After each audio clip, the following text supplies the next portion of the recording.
The story kicks off as Hikaru spots a powerful beam of light shooting out from a building. Alarms blare inside, and the guards are freaking out after realizing something seriously important has been stolen. The thief is named Aki, and she makes an acrobatic escape, but the guards catch up to her on the roof. But Aki's no ordinary thief. She's a Mecha-Ude host. So she whips out her weapon and starts taking them down, but they're packing anti-Mecha-Ude gear. Despite her best efforts, she's captured and another host steps in, ready to reclaim the stolen cube. Aki's Mecha-Ude isn't staying quiet. It speaks up, insulted by how poorly its kind is treated. The blue-haired guy couldn't care less, seeing Mecha-Ude as nothing more than tools for humans. He retrieves the cube and taunts Aki, but she's not done yet. With some tricks up her sleeve, she breaks free and an epic battle ensues. The guy demands she be captured, but Aki is too quick and agile. In the chaos, she knocks the cube loose, breaking its container. Then a massive surge of power erupts from it, the same light Hikaru saw earlier.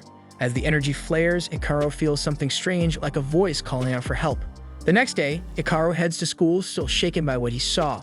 On the train, he suddenly has a panic attack and tries to rush back home, but his friends show up, unknowingly stopping him.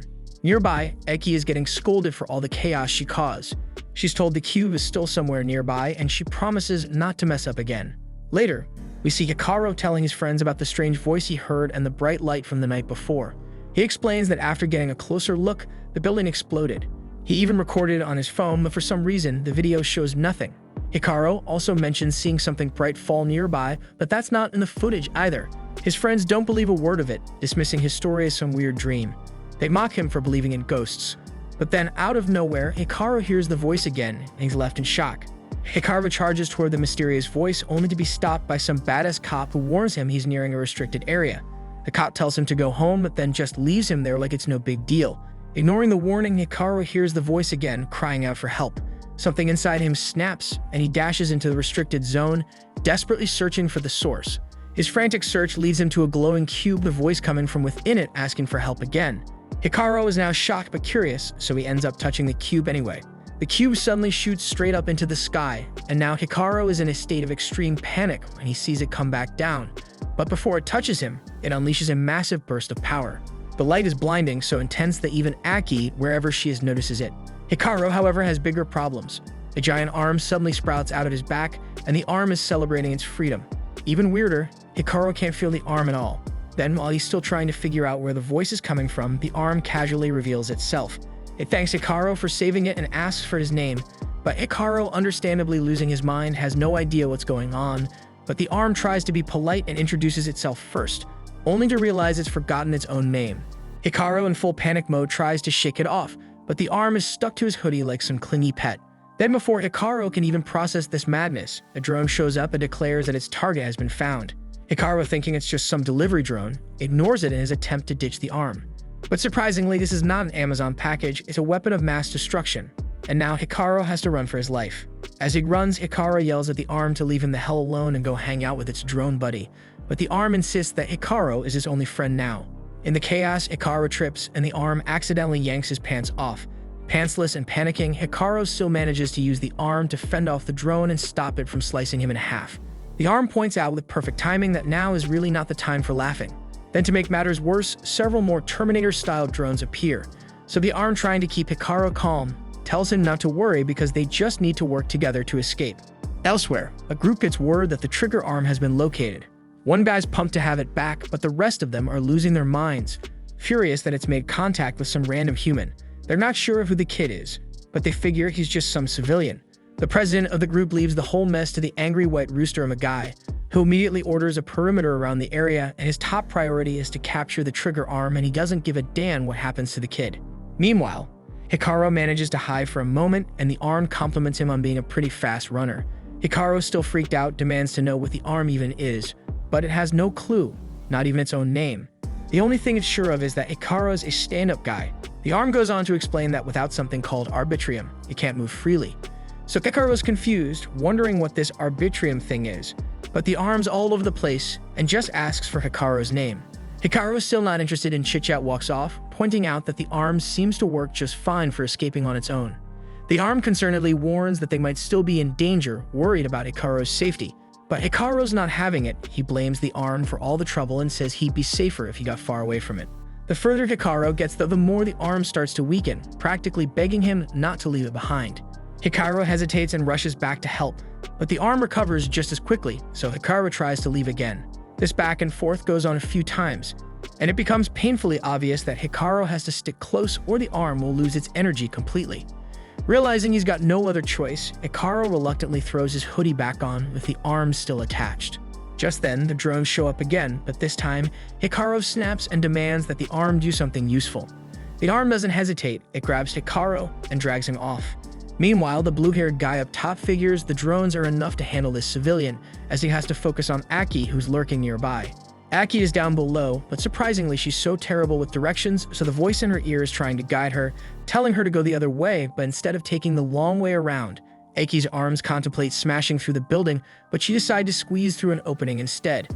Meanwhile, Hikaru is still running for his life, but Aki eventually tracks him down, and she unleashes her arms to take the drones down with ease.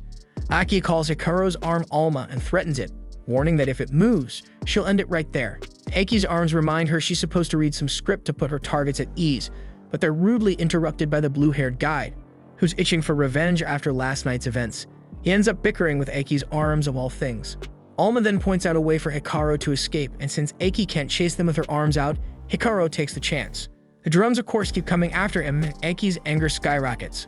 Hikaru is already regretting the hell out of ever stepping foot in this restricted area, and the terror is written all over his face. Alma, seeing the mess he's dragged Hikaru into, tells him to just leave him behind. Everyone's gunning for them, and Alma doesn't want Hikaru caught up in it any longer. Hikaru hesitates because if he leaves, Alma will lose all his strength, and this moment shows just how kind-hearted Hikaru really is. Alma's resolve strengthens, and he reminds that he never wants to see good people get hurt, so he tells Hikaru to forget everything and run as fast as he can. Just then, Aki obliterates the blue-haired guy, and she's had it with Alma's constant running. Alma cornered surrenders and agrees to do whatever Aki says as long as she lets Hikaru go. But Hikaru's no longer the same scared kid, so he's done with being a coward, and also would leave a sour taste in his mouth if he ran away now. Aki, clearly fed up, decides she'll have to destroy both of them, but Alma does something unexpected. He tells Hikaru to step forward, but Hikaru hesitates confused, so Alma insists this is the only way out. Hikaru takes a deep breath, trusts the arm he just met, and charges forward. And in that moment, Alma undergoes a wild transformation, giving Hikaru the power to land a punch on Aki so hard that all she can do is reach out helplessly as they make their escape. They crawl out of a sewer not long after, and Hikaru finally introduces himself properly this time. Back at the building, some kid collapses in fury, demanding to know who stole his Mecha-Ude. He's seething, declaring that the trigger arm is his. Meanwhile, Aki's boss is disappointed to hear she let the arm slip away, but he gets it because no one could have predicted a civilian would manage to control Alma. Time's ticking though, and their enemies will be hot on their trail, so he orders Aki back out to retrieve the arm. Later on, Hikaru heads to school, trying to act normal while hiding the fact that he's got a giant talking arm attached to him. He then thinks he's in the clear, until he walks into class and his heart sinks when he spots Aki, now the newest student in school. Ignoring everyone, the furious Aki drags her seat right next to Hikaru's seat and introduces herself with a cold, angry glare, and that shit leaves our poor boy completely speechless. Then, as Hikaru tries to shrug off Aki's intense death glare, he has no idea that someone else is also keeping an eye on him. Two agents, Warner and Toos, are watching him from a nearby building. They work for the Kagami group and have been assigned to recover the trigger arm by any means necessary, including murder, although Toos isn't thrilled about the idea of killing a kid.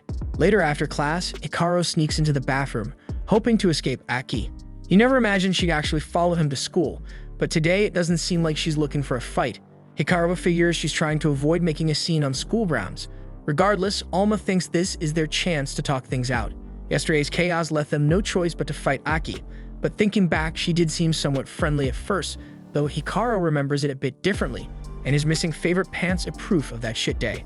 Still, there aren't many people he can talk to about Alma. His options are limited: go with Aki or head to the police. Hikaru asks Alma what he thinks, but Alma is too busy having fun messing with the toilet paper to really care. However, Aki, who had been eavesdropping from the next stall, cuts in. She tells Hikaru that going to the police is a terrible idea. They'd hand him straight over to Kagami. She then climbs over the stall and tells Hikaru she's here to be his bodyguard. But Hikaru, flustered by how close she is in the boys' restroom, panics and bolts out the door, with Aki chasing after him. Later, after losing Aki, Hikaru is having lunch with his friends. But given how Aki has been relentlessly chasing him lately, his friends are starting to think he might be in a relationship with her or something. Hikaru denies it, but his weak protests aren't exactly convincing, especially when Aki shows up on the roof, looking for him yet again. Hikaru's friends call Aki over, pointing out that he's right there, but in that very moment, Hikaru seems to have disappeared. Somehow he managed to slip away and hide in the blink of an eye. Alma, confused by Hikaru's behavior, wonders why he's dodging Aki when they'd already agreed to try talking to her. But just then, one of Hikaru's classmates shows up on the roof, clearly having searched for Aki all over. She introduces herself as Meru, all smiles, and says it's nice to finally meet Aki. But Aki's reaction is not exactly warm and fuzzy. Meru, being as cheerful as ever, mistakes Aki's cold expression for nerves. After all, she's the new kid. So by trying to make things less awkward, she offers Aki a tray of cookies as a welcome gift. Hikaru braces himself, half expecting Aki to blow up, but to his shock, Aki seems completely mesmerized by the cookies, and without a second thought, she grabs a fistful and shoves them into her mouth. Meru, a little taken aback by how fast Aki inhaled the cookies, is happy her gift was appreciated. She then asks if they can be friends, and Aki, still chewing, casually says she doesn't mind. Watching this unfold, Hikaru is stunned because Aki seems way more normal than he had initially though, but that doesn't mean he's about to strike up a conversation with her. So he slips on his noise-canceling headphones and decides to nap his way through the rest of the day, hoping to avoid her.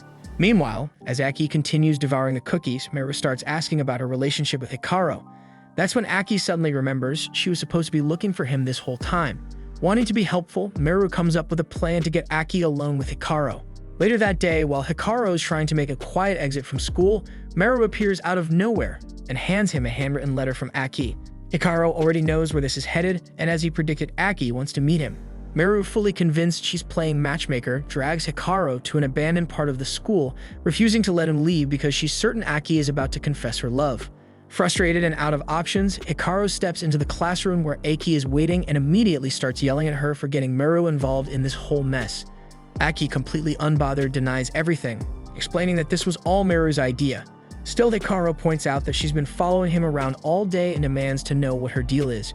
Finally, Aki cuts to the chase, revealing that she's part of an organization called ARMS, and her mission is to watch over Alma as his bodyguard. Alma thinks this is fantastic news. After all, Aki protecting them sounds like a win. But Aki quickly clarifies, saying her job is to protect Alma, not Hikaru. She isn't too concerned with what happens to Hikaru, but since Alma is linked to him, there's not much she can do to separate them. As part of her mission, she's supposed to bring both of them back to headquarters. She assures Hikaru that nothing will happen to him as long as he cooperates, and while Alma sees this as great news, Hikaru remains skeptical, because he's still not sure if Aki can be trusted. Alma understands Hikaru's hesitation, but insists that Aki knows something important about him, something they need to find out. Alma is still curious about who he is, and Hikaru feels bad for him, so Hikaru reluctantly agrees to go with Aki, even though he doesn't fully trust her. But before committing though, Hikaru demands to know why Alma loses power whenever he moves too far away from him. After witnessing this firsthand, Aki's mind short-circuits for a moment. In her experience, a Mecha-Ude fusing to something as simple as a jacket shouldn't be possible, and there's no intel on anything like this. She then steps closer to Hikaru, telling him she needs to take him in for testing, but her sudden aggression freaks him out. So Hikaru panickedly asks Alma if there's any way they can get out of this. Alma tries to use the same power they'd unleashed on Aki the day before. There's a massive flash of light, but nothing happens because Alma's still too weak, so that leaves Hikaru with only one option.